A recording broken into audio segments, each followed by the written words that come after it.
Welcome back. Usually I tell you more than one story, but tonight, there's only one. And it's not just a story. It's a memory, and it's a warning. The Golgotha Asylum.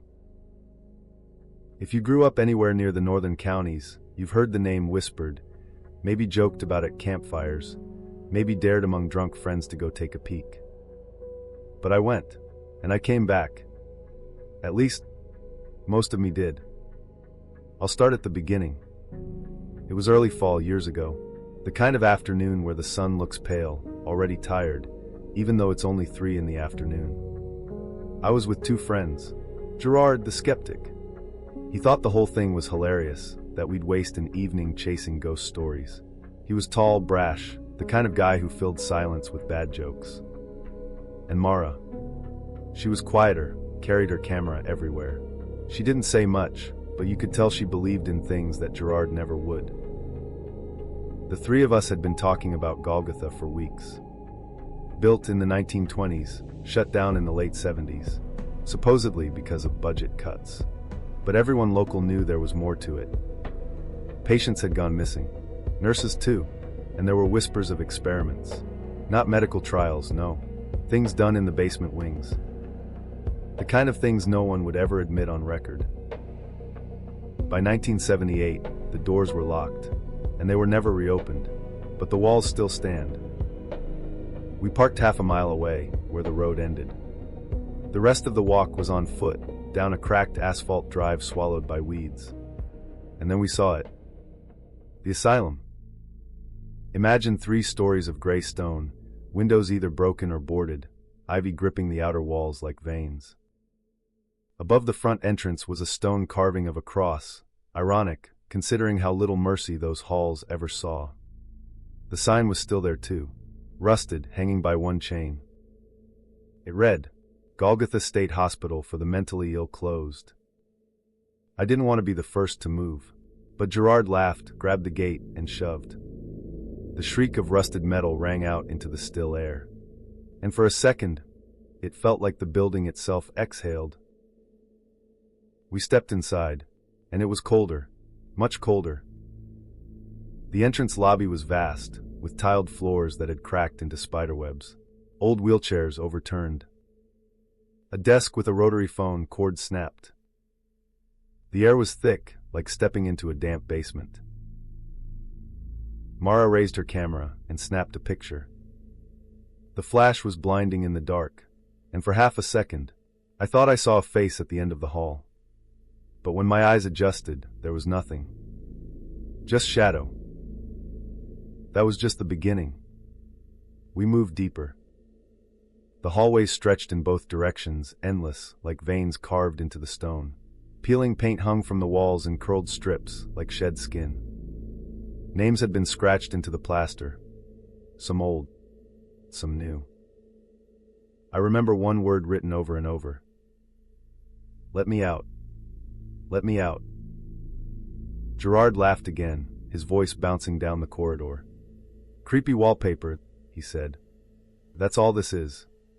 But the sound of his voice, it didn't echo the way it should have. It came back warped, like someone else was repeating it, just a step behind. Mara kept taking photos.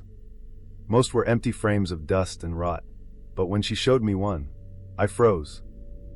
In the corner of the frame, by a broken doorway, there was someone. Not clear, just a figure. Pale.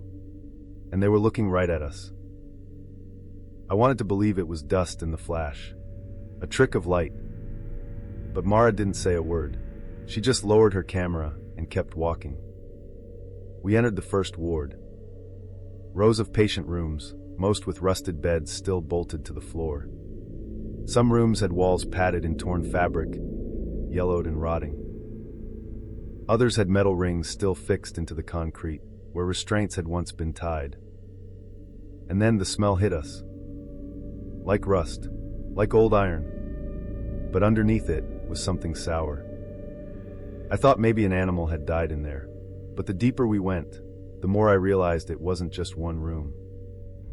It was all of them. Something fell in the corridor ahead. We froze. Gerard whispered.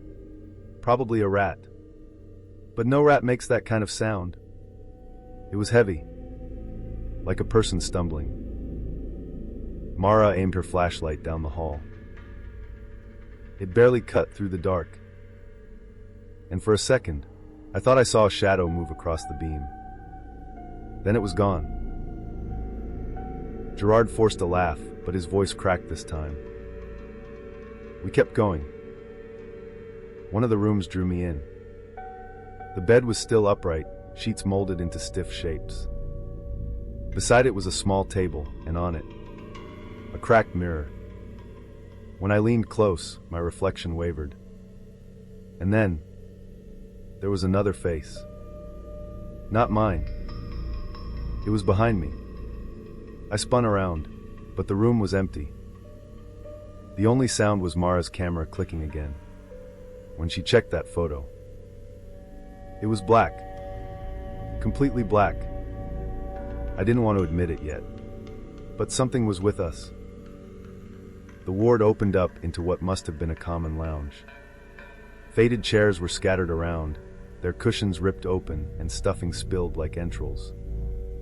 A cracked television sat in the corner. It screened nothing but dust and web. And on a table by the far wall, there was a radio. One of those big, boxy things from the 50s. It shouldn't have worked, but its power light flickered. Gerard grinned. Bet this thing still plays Elvis, he joked, twisting the dial. At first it was just white noise, a hiss, constant and deep. But then, it changed. Through the static, there was a voice. Not music. Not an announcer. Just a voice. And it said, clear as day, help me. Mara's camera strap slipped from her shoulder. None of us spoke. The voice came again. This time weaker. Help me. Gerard yanked the dial, trying to shut it off. But the static grew louder. It filled the room like a scream you couldn't hear with your ears, only with your chest. And beneath it, there were others. A crowd of whispers, overlapping, layered, fighting to be heard. Some begged, some cried, and some laughed. That's when Gerard ripped the plug out of the wall. But the radio stayed on. Gerard was shaking now. He kicked the radio off the table. It hit the floor with a crunch of broken wood. But the static kept playing. Mara grabbed my arm and whispered, "We shouldn't be here." I agreed, but Gerard, he hated fear. It embarrassed him. This is just interference. Old circuits. That's it, he snapped, his voice echoing too loud in the dead air. Then he stormed out, his boots slamming the tiles. I called after him, but his footsteps just kept fading. Until there was nothing. Mara and I argued. She wanted to leave. I wanted to find Gerard first. The place felt bigger now. Every corridor split into 3 more. Like a maze that didn't want you to find your way back. We followed the sound of dripping pipes, turning corner after corner, until we found ourselves in the surgical wing. The air was colder. The walls smelled of rust. And then, without warning, a door slammed behind us. The echo rolled down the corridor like thunder. I pulled the handle. Locked. We weren't alone. The room was an operating theater. Rows of metal trays covered in brown stains. Tools scattered, rusted, bent. And above, the shadow of something moving. Back and forth. Pacing. Slow. Deliberate. We weren't supposed to be in there. We forced our way out through another door, splintering the wood with a rusted stand. And that's when we found the sign. Hung above a stairwell that descended into blackness. It read, "Restricted Ward." The paint was faded, but underneath it, scratched into the metal, were 3 words. "Don't go down." Gerard had gone this way. I was sure of it. The stairs groaned, every step trembling like it might collapse. And the air felt thicker, heavy, like breathing through wet cloth. At the bottom was a hallway lined with small doors. Cells, each with a tiny slot for food trays. Some had the remains of straitjackets thrown in a corner. Others had chains still fixed to the walls. And echoing from one of the rooms was a lullaby, played from a phonograph that spun without power. The needle scratched, the melody slowing down, warping. Mara gripped my arm tighter, and then we both saw it. A figure, standing at the far end of the hall. Thin, still, watching us. Its head tilted, just slightly as though listening. I blinked, and it was gone. We kept moving faster now, but with every door we passed, I swore I heard movement. Scraping, shifting, breathing, like the patients had never left. Like they were still inside, waiting. In one of the rooms, I found papers scattered across the floor. Journals. Some belonged to doctors, others to patients. I picked one up. The handwriting was jagged, uneven, but the words were clear enough. It said, "The voices live in the walls. They speak through the cracks. They are not ours.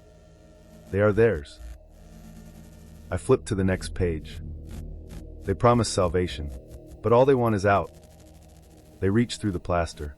They crawl through the dark. And then a final line, scrawled so violently the paper had torn. They are still here. I dropped the journal, because I could hear them. Not just whispers anymore. Voices. Inside the walls. All around us. Gerard. It was Gerard. His voice ripped through the building, ragged, terrified. We bolted toward the sound, through twisting corridors that seemed to fold in on themselves. The walls narrowed, pressing in.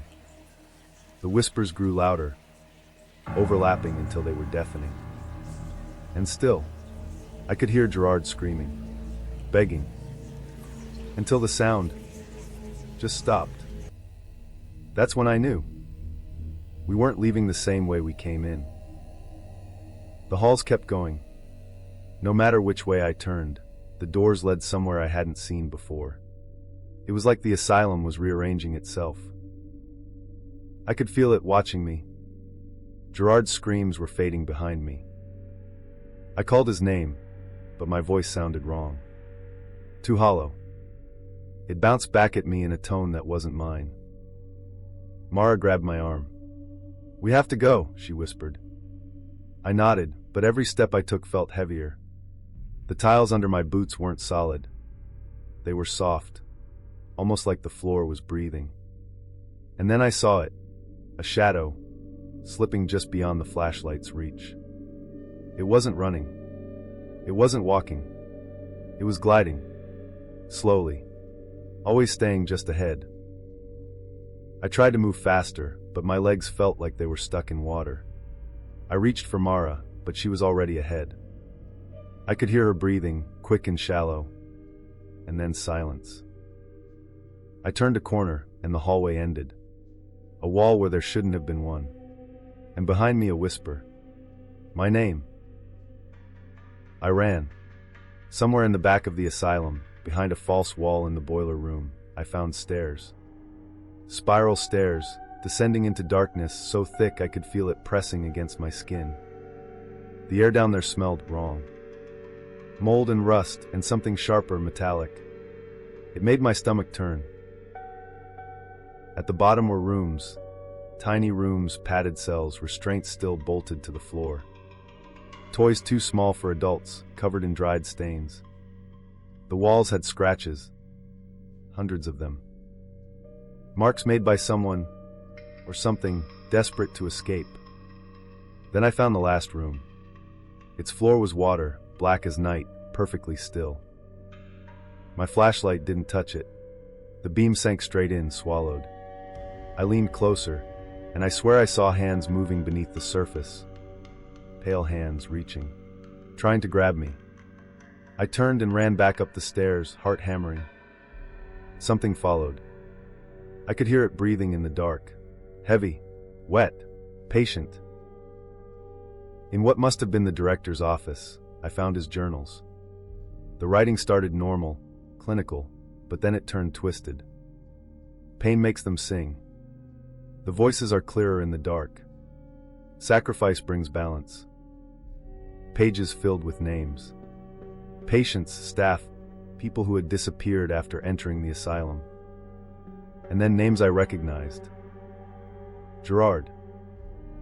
Mara. Me. The final page was smeared, written hastily, almost frantic. The asylum has chosen. It is not me who writes. It is them. I dropped the journal. My hands shook. And then I heard it.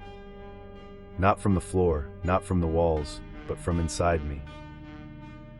Scratching, whispering, calling my name. I ran. Out of the asylum. Into the night. Even now, when I close my eyes, I hear the scratching. And the singing. The stairwell opened into a long corridor I hadn't seen before. The walls were damp, streaked with black mold and old rust. The air was heavier here, like it was pressing down on me, seeping into my lungs. Every breath felt wrong, thick, wet. Then I heard it, a whisper, soft at first, almost polite. My name, then another, and another. Voices overlapping, endless. Not human, but not entirely something else either. They spoke in fragments. Come closer. You belong. We see you. I tried to move faster, but the corridor stretched. The doors I had passed before gone. New doors appeared, some open, some sealed. Behind each one, more whispers. More eyes watching. Mara's voice broke the haze. We have to keep moving, she said. Her flashlight flickered. I followed, but I was losing track of time. Seconds felt like minutes, minutes like hours. The walls, I swear they were alive. They shifted, pulled me toward them. My skin prickled. My arms ached, as if invisible hands were gripping me from behind. And then I saw them. Figures, transparent, twisted, crawling along the walls. Some had faces, some didn't. Limbs bent the wrong way. They reached for us, slow, deliberate. Not attacking. Not yet. Just observing. I could hear my own heartbeat pounding in my ears. It wasn't mine anymore. It was their rhythm. I didn't know how long I ran. Hours? Seconds? I stopped counting. The whispers, they grew into words. Clear, insistent. We will not let you leave. Not yet. I didn't argue. I ran faster. I stumbled into a room that looked like a lounge once, but now it was something else. The walls were covered in mirrors. Hundreds of them, all cracked and dirty. But they didn't reflect me. They reflected them. The faces of the patients. The staff. Faces pale, hollow, twisted in silent screams. And faces I recognized, people who had entered the asylum years after it closed and disappeared. Then I saw mine. Not as I was, but as they wanted me to be. Pale, hollow eyes staring back, mouth open in a silent scream. I looked away, but my reflection stayed. No matter where I turned, the mirrors followed me. Their whispers rose in a deafening crescendo. We will take you. We will take you. And then, I realized, the mirrors weren't just reflecting. They were watching, learning, waiting, preparing. I fell to my knees, covering my face, but even then, I could feel them crawling beneath my skin. Inside my mind, waiting for me to blink. Mara grabbed my arm, shaking me. We have to go, she screamed. I tried to stand, but the room, it didn't want me to leave. The floor undulated beneath me. The mirrors, they multiplied. I could hear hundreds of voices inside my skull, chanting, whispering, laughing. I screamed. I ran. I don't know how I left. Somehow Mara and I found the exit. The sun was rising. The air was fresh, almost unbearably sweet after the basement. Gerard wasn't there. I don't know if he ever left. We never spoke about that night. Not in detail. But sometimes at night, I feel the walls again. I hear the scratching, the whispers, my reflection, not mine anymore. I've tried to ignore it, to move on, to convince myself it was the building, the shadows, my mind. But every so often, in the corner of a photograph, in a reflection in a window, I see them, watching, waiting, patient. The asylum, it didn't let us go. Not really.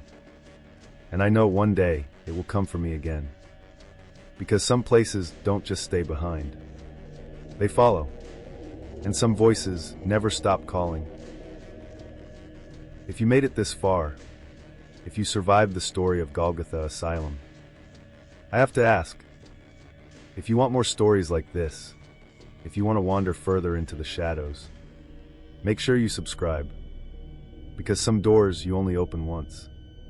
And the next story might be waiting for you.